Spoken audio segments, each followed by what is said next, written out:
Good morning, good morning, good morning. Now, I've just got to say that I'm trying to keep my distance from the Beatles at the moment because they're bloody appalling. And, but I can't keep my silence any longer because this red and blue business plus this dreadful fucking outrage of a single coming out. How can I remain silent at this desperate time? My voice needs to be heard.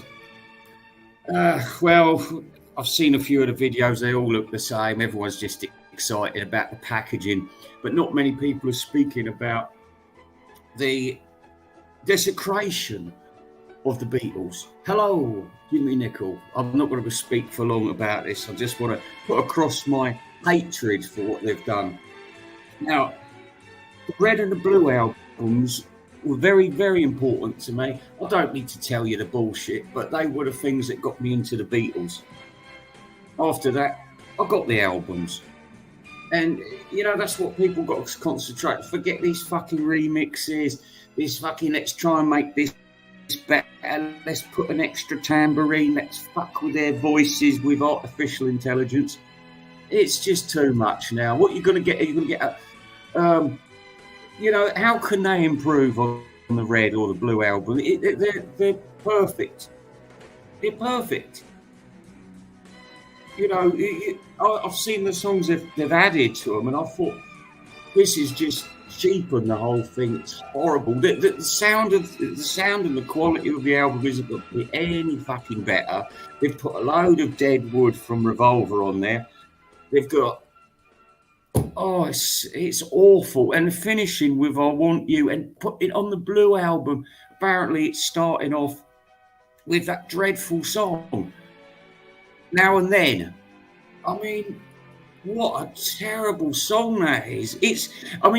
Listen, for 30 odd years, 33 years, the Beatles and Elvis had the same amount of number ones.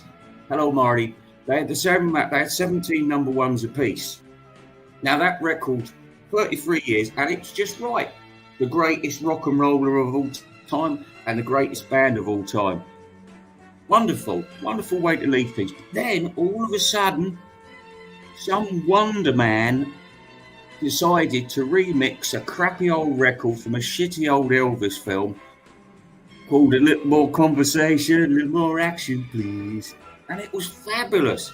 They really did something with it. They brought it alive. And it got to number one. And then the Beatles didn't share that record with Elvis anymore. Elvis was bigger. And he's since had a couple more number ones in Britain. Just re-released, in these crappy 2010 years where not much music was happening. He had a couple more number ones. So he's on, 20 number ones now, and the Beatles are still on 17. You know why? Because when they did their extra records, they sucked. They didn't have anybody in their camp that could bring any of those shitty tapes to life. And do you think it's going to be any better now? I remember when the anthology came out, and I was going through a renaissance of Beatle activity at the time. I was excited. I was, I got rid of all my records. I just started getting the CDs again, and I thought, that's it. Anthology's coming out. I'm going to get them all, and we're going to have all the great records. The anthology sucked. The whole thing. I couldn't even pick 5 songs that I'd want to keep from that whole waste of money known as the anthology. The Beatles at the BBC. If you want to hear how shit the Beatles sounded without proper production, listen to the Beatles at the BBC. Hey, let's release the Hamburg tapes, because the Beatles show you what crappy musicians they were on that. Yeah, you can hear all that if you want it, because a lot of people, they just buy the album and take it home. Oh, look at the cover, that's nice. And then they put it away. They don't listen to it, but they've wasted their money. And I'm just saying to you, this time, it's very serious, because you're fucking with 2 albums, which are original Beatle albums in a way, because they've got a great place in many of us' hearts. And I still say to people, go to those 2 albums. If you're a new fan, you want to start out, get these 2 albums, you can't go wrong. You know, fuck your Beatles 1, fuck your 20 greatest hits, fuck your real music and all that crap. Just the red and the blue. Since 1973, they have been the go-to Beatle albums. You know, if you want to buy all the fucking albums, buy all their fucking albums, but you can't tamper with these things. You cannot. You cannot. I saw her standing there. Well, they put that on there. I mean, that song's really out of fashion, isn't it? Because of paedophiles. And Twist and Shout, that should have never have been on a Beatles compilation album. Yeah, oh yeah, it's a great song. But it's not their song, is it? I know they made it their song, but it don't feel right on there. It's not right. You know, I can't even remember half of it, but I do. I mean, I've got them all in my head, which songs they are. But another one springs to mind. You can't do that. It's a shitty B-side. Absolute crap. And they put it on the Red album. You know what I mean? And they put I Want You, She's So Heavy as the last track on the Blue album. I mean, I kind of like the song, but it's not a good song. It's a lazy, junky piece of going on forever on fucking guitars and shit. It's all right to listen to, but it doesn't deserve to be on the Red or the Blue album, does it? I mean, I'm horrified by it all. Really horrified. It should never be done. I'm absolutely. It's abysmal. It's abysmal, and not just to quickly talk about this new single. I mean, well, I've said it all, haven't I? But we've got Love Me Do on the B-side. Why? We've seen so many shitty Beatles singles. What's happened to them? Where's the movie medley? Why isn't that on there? Why isn't Real Love and Free as a Bird on there? I'll tell you why. Because they're shit. Nobody wants them on there. And now we've got to have this shitty Now and Then song. I mean, it is fucking abysmal. Have you heard it? Something could be done with it, but only with samples. But we're going to get the same sluggish, oh, you play the drums, we'll get a little guitar lick from George, and Paul's going to sing a little bit of harmony. And, oh, my fucking God. And it's just going to sound the same as Real Love and the other one, Free as a Bird, but shitter. And just to mention, this isn't a Beatles record. The Beatles split up in 1970, officially in 1971. No more Beatle records. This wasn't even a John Lennon. It's a shitty old home tape, which John Lennon did in 1978 when he was fiddling around with his 2 fingers on his piano. It's appalling. It's appalling. Do you think you deserve shit like that, or do you think shit like that should just stay buried? Personally, I never wanted to see those Beatles singles afterwards. I don't even like the movie medley. It was awful. And this is the people that are in charge of the Beatles material. Instead of putting it in the hands of people who can do something with it, they're leaving it in the hands of nepotism people. You know, oh, I'm George Martin's fucking second cousin, so of course I've got a right to lick a lollipop over the tapes. It's just unbelievable. Unbelievable. I mean, you know, I didn't even think, because I was teasing Beatley Tone about he's always getting all his predictions wrong. He's absolutely rubbish. Oh, well, this will be coming out this year and we're going to have some time in New York City and it's definite. None of that's happened. And all this other stuff he's been saying. But when he said about the Red and the Blue, and I thought, yes, you dig yourself a hole, mate, because nobody's going to be that fucking stupid to tamper with those albums. Boy, was I wrong. Boy, was I wrong. Anyway, let me just quickly see some of these things. Well, we have to agree to disagree. I mean, you know, I get a lot of shit coming my way. So I don't think Tomorrow Never Knows is got a place on the Red album. You could say, oh, it's important because it's the start of the psychedelic period of the Beatles. No, it's not. It's just a crummy, lazy song with a boom, boom, boom, boom, boom. That's it. And some stupid sounds at the beginning and the end. Speed it up, slow down.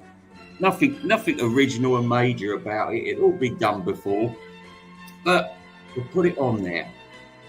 Now imagine you're somebody like you're a 25-year-old girl or a 40-year-old mum. So, oh, I think I'll get those Beatle albums. Now, when they got the original Red and the Blue albums, they would have put it on. It would have made everybody across the board a happy person. Now, some people just don't like the Beatles, but most people will say, yeah, I like that one and I like that one. Even if they don't know anything about the Beatles, and you do get a lot of people who know nothing about the Beatles out there. Just because we're all talking about it, it's because you idiots are all fucking music, record collectors, vinyl collectors. Do you think that's the majority of people out there? No way. Just a little dying breed of people who like collecting stuff, collecting records from the Beatles and stuff. It's, it's not uncommon, but like I said, for the vast majority of people, they couldn't tell you more than 3 or 4 Beatles songs if you asked them. Oh, did they do that one? Yeah, I know that one. But if you put the Red and Blue album in front of them, say, listen to that, what do you think afterwards? They say, oh, I like that album.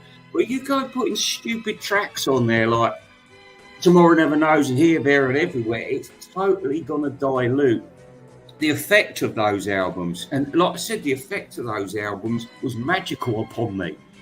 Magical Mystery Tour upon me. So, yeah, it's very distressing. I think I've said all I need to say about it. And I just think this is a step too far. Really is a step too far. Unbelievable, in fact. Unbelievable. And that's all I've got to say about it.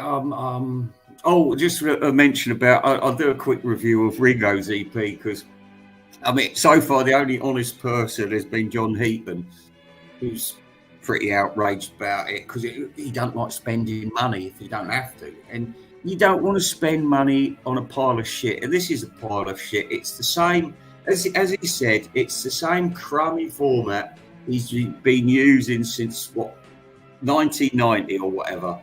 It's just that same sludgy, let's have a song that rhymes. Let's have a sentence like, I was going out with my cat. How about that? Boom, boom, boom, boom, boom. And yeah, Glass Onions on this fucking album. Oh, by the way, with the Ring, just quickly say about the Ring, because it doesn't need more of a review than about 2 sentences, I don't think. So just saying, I heard all the songs. They fucking suck, the lot of them. Even Kit O'Toole said, Kit O'Toole was fuming about it. And I thought, yes, I know Kit O'Toole hates Ringo anyway, but she was right. She's the only person who said it as it is, but I'm going to say it as it is a little bit more. Nobody likes EPs. EPs are so out of fashion. Even when the Beatles did Magical Mystery Tour, EPs were out of fashion. They were in Britain, because I heard Larsland saying, EPs were a big thing in Britain at that time. They weren't. EPs were dead. The golden age of the EP was late 50s to about 1963. After that, they were dying out, because it was difficult to chart them properly in the British charts. But yeah, this Ringo thing, it's product. Stupid old 83-year-old cunt going on every single song. It's not music, is it? Where's the inspirational sounds that we used to get from these bands? And don't even get me started on fucking Rolling Stones. Hey, hang me, draw me, quarter me. So what? Desecration. Silly old fuckers singing, using the same old boring helpers. Oh, we're on the fucking Rolling Stones album. Let's get Lady Gaga on it. Yeah, it's desperate. It's desperate. You know, it would be nice if some new music come out, and I'm not talking about these people because they're past it. And trying to make a Frankenstein monster out of this diabolical, shitty home tape of John Lennon's, trying to make a song out of it, like a worm in the middle spinning silk. It's just, it can't be done. I'm sorry, it can't be done. It's just going to sound as crappy as the other two singles, and probably worse. In the meantime, everybody, I'm going to go, and I can't tell you, I'm a bit wound up about it. So, oh, by the way, if anybody saw my film premiere the other day of Rising Damp, where there's a peephole in Miss Jones's ceiling, where the guys have been peeping down on her. And anyway, they fell through the ceiling. There's this big hole in the roof. And I saw Richie Dolan's, and I read in the Blue review, and he's got a big hole in his ceiling. I said, is that for peeping at Miss Jones? But he didn't know what I was talking about.